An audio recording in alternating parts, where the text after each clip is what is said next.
Well, I look a lot different than when I started this job. I can't tell if I'm like balding. It feels like I'm not balding bad by any means, but dude, I feel like my hairline has definitely receded. I'm starting to wear headphones, and occasionally I'll look up and see this in the headphones, and it's kind of scaring me. I've been lucky enough to have a job in YouTube for the last 5 years of my life. I actually just checked, and as of May, 5 years ago, was when I started working for the Toasty Bros team. And here we are in May of 2025. So, yeah, 5 years of doing this. And I just want to talk about how getting to do what you dreamed of doing feels after 5 years. In short, I can say it still feels amazing. I'm very blessed to have the job that I do and get to do the work that I love to do. There's no way that I can look around in any way at friends' jobs or jobs that I've done in the past and say that I don't have it easier in some way and that I'm not lucky to have gotten here.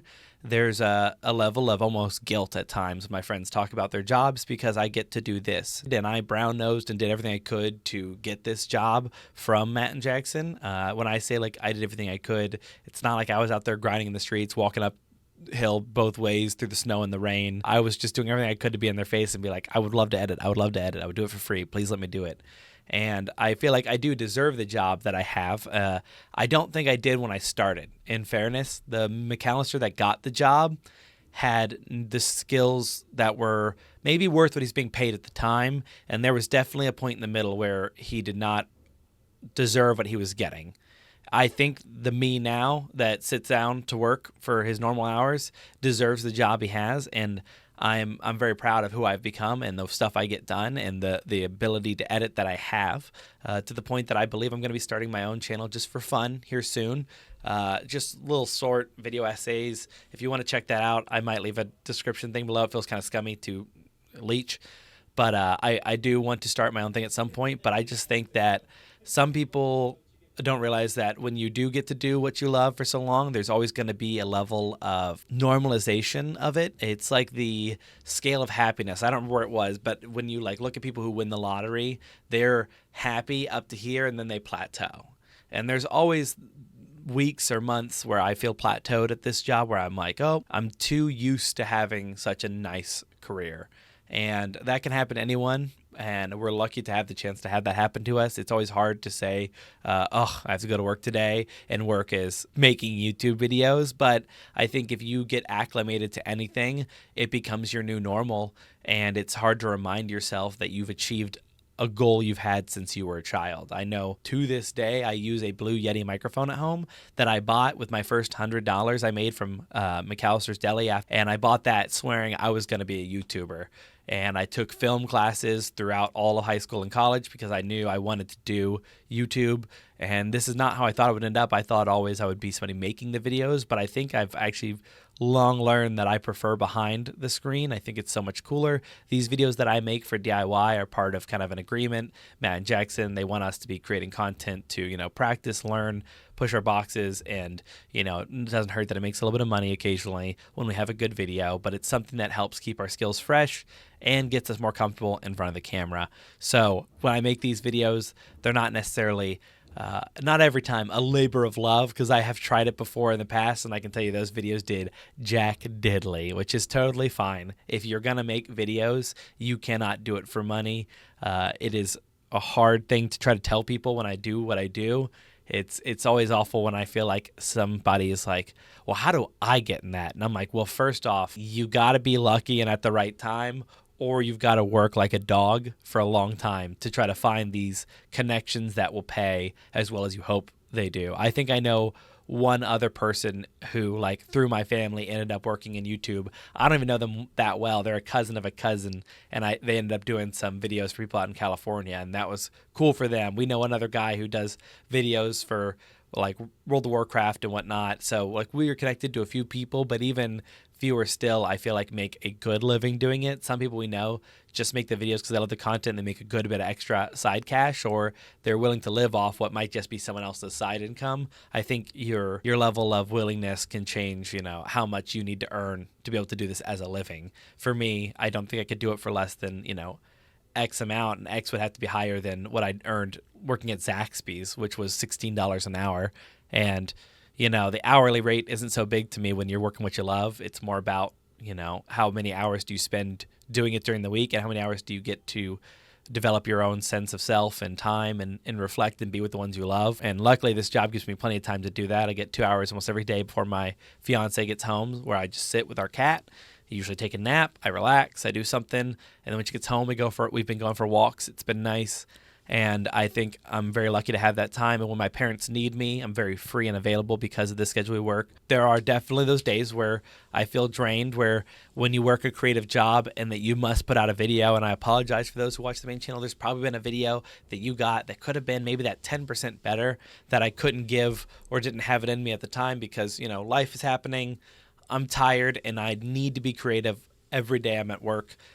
There's a certain level of creative that is a formula, and there's a certain level of that's passion, and passion is a fickle flame that comes and goes. So you don't always expect yourself, if you are a creative person working in a creative job, graphics design, editing, story creation, just copywriting, because you really find it your passion.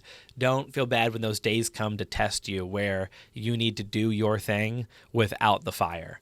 And those days are hard and they feel kind of sucky because you could have done better if you just had more time, if you had started earlier, had you just had that thing not happen to you, that video may have been a banger and now it ends up lying around, a middling thing, or, it ended up not getting used or scrapped before it saw the runway. These things happen, and I think it's something it's difficult when you care, and it's hard to separate yourself from the art that you're making. And, art is a strong word to use for the videos we make. But I do believe at some level that there's a lot of stuff you don't see. There's, 4 hours of footage to every 2 hours you see. And when it comes to that, the decision on what stays and what goes, I think, is a creative decision. And creative decisions, I believe, at their finest level are art. When you're really into it, they always say that the cutting room floor of the movie theaters is wild because, all the things you're not going to see that make the story. And at times it can really make or break what you did see. What's the Snyder cut was just adding back in tons of footage the way that he wanted and re-represents the story to make people more likable, less likable, however you want to look at it. So I would say for anybody who wonders if they, achieve their career that they want, or they're looking, I think there's definitely something to be said about the journey to get there. It is weird to have gotten to my goal so early in life, and there's a feeling of wanting to push the goalpost and want more, and it's always hard to bring that back into expectations of you got what you wanted, be happy, save money, you don't need to make more. Sometimes that's a hard one, is that people want to earn more money, and the answer is they should just be saving more. I fight with that demon a lot. I love spending money, and I'm almost tempted to do a video about my finances, how I save, not what I make per se, but I do think that I've gotten a way that works very well for me, and I think could work very well for other people. It's the closest I've felt to being biblical. Like, I'm called to help people not lose all their money, because I really, really was helped when I found this method of saving.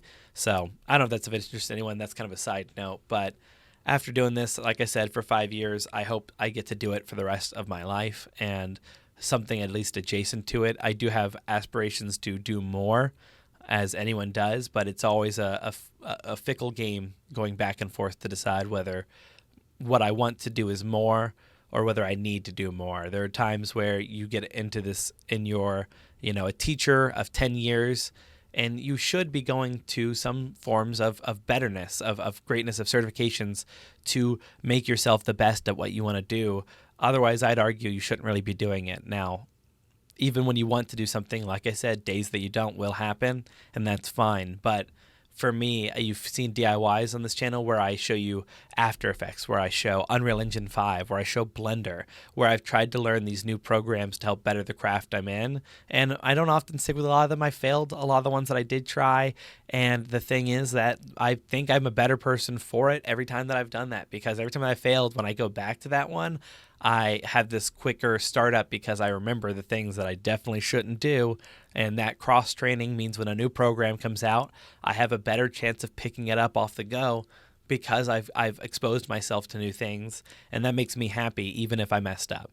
And I think that's a video of itself I made about talking about failure.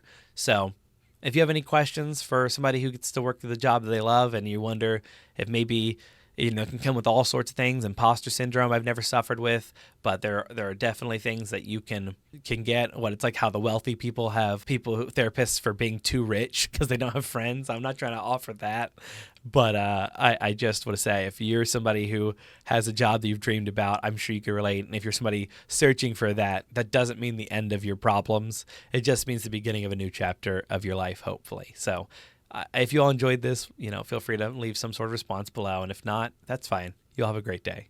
Peace.